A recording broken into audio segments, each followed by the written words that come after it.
Hey guys, what's happening? Sorry it's been a while. I've obviously had a shoulder injury, so I've been in a sling for the last 2 weeks. So I'm out now and we're back in the game.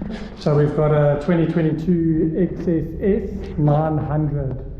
So this is going to be exciting. Same sort of story as an MT-09, but obviously just a different style of bike. So yeah, we've done a couple of these 2022s before. So we're pretty much going to flash them in and then get all our fueling set up and everything. Stay tuned for the pre-run. Let's see what we can get out of this bad boy. Be interesting to see what the base number is and compare that to the MT-09. So yeah, hopefully this works out okay. It's the first time back in the saddle. I actually tore my AC joint open, so just an unfortunate work incident. But anyway, back in it. Yeah, let's see what she puts out. Stay tuned.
Okay, so we're done with our pre-run there. Let's just take a look here.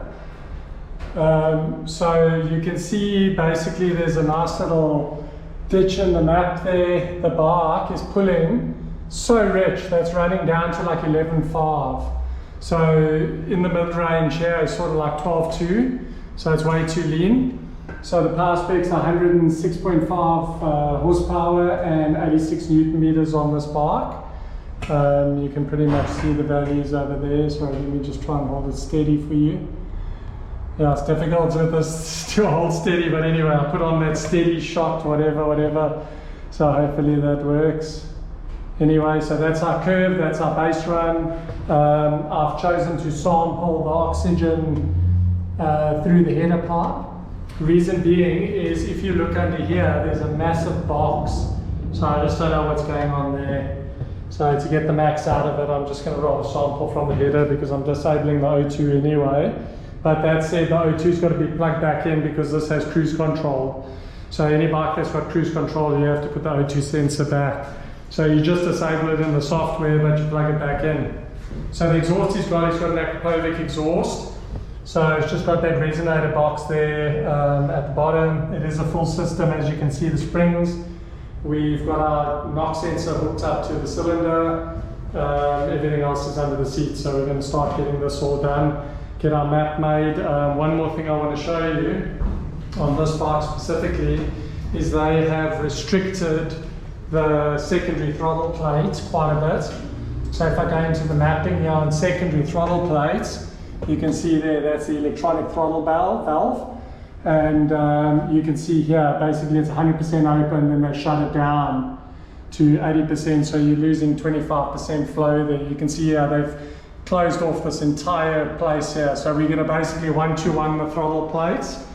I prefer it like that. It just makes it also easier to tune, you know. So yeah, basically one-to-one, but on top I'll leave it a bit more open. So we'll see from there. Anyway, it is a nice bike.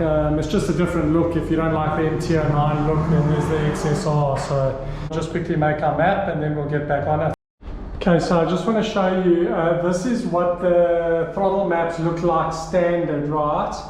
So what I do is one-to-one the throttle plate. So if you go into normal conventional graph, you'll see there it opens up 100%. But at the bottom, it's opening up only 17% at 100% throttle. So basically we match the actual throttle opening to the throttle plate opening. So I'm going to show you what that looks like. Let me just go back to my map I made. Okay, so you can see all the colors. I've changed everything. So now you can see there 100% is 100% right down the range. See, 71% is 71%. So it basically matches that up. And this is what it looks like in a 3D form. So it will make the throttle a little bit aggressive, as you can see. So that is basically a straight line. So you can see when you're opening your throttle, you're going to a point on the map, and that is basically showing you. So if I go, let's say, to gear 5, I haven't altered that. That's what you're getting. So okay, so basically that's why you see it drops down right down. This is at like full throttle. It drops down to like, what are we at there? 67% throttle. So you see there's 35, let's check here. So it's 88. We're at 100 there, but then it falls away. So you see how it basically just drops down, it gaps out. So if we make it 1-to-1, the acceleration is very linear, and that obviously shows its head on the dyno graph. Obviously we will lose a bit at the bottom here because we're opening up too much, so we lose a bit of velocity.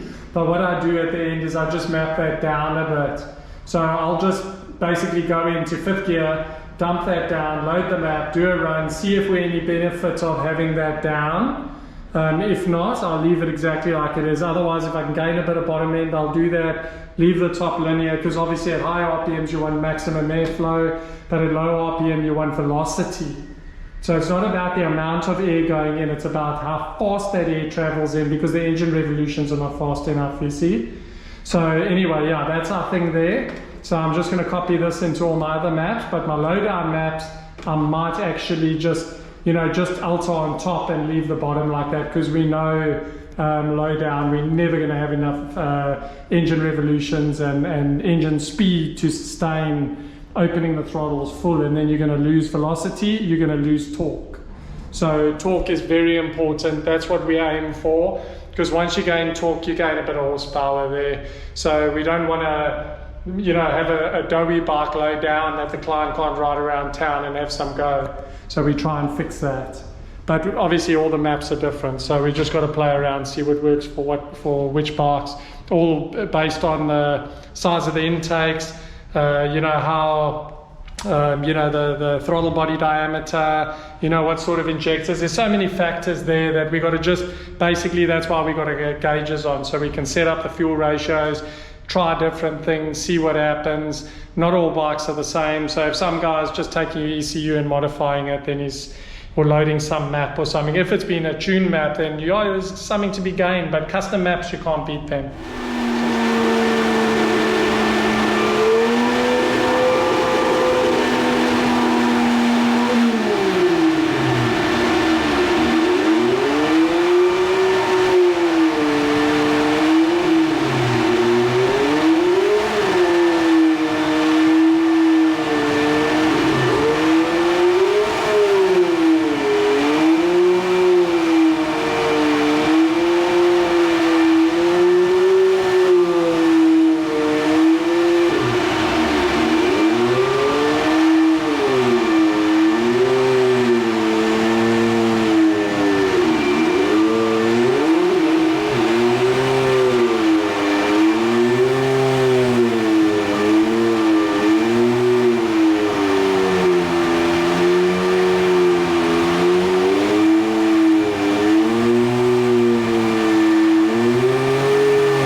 Okay guys, so we're done with our XSR900. That's the Yamaha sort of cafe racer version of the MT-09.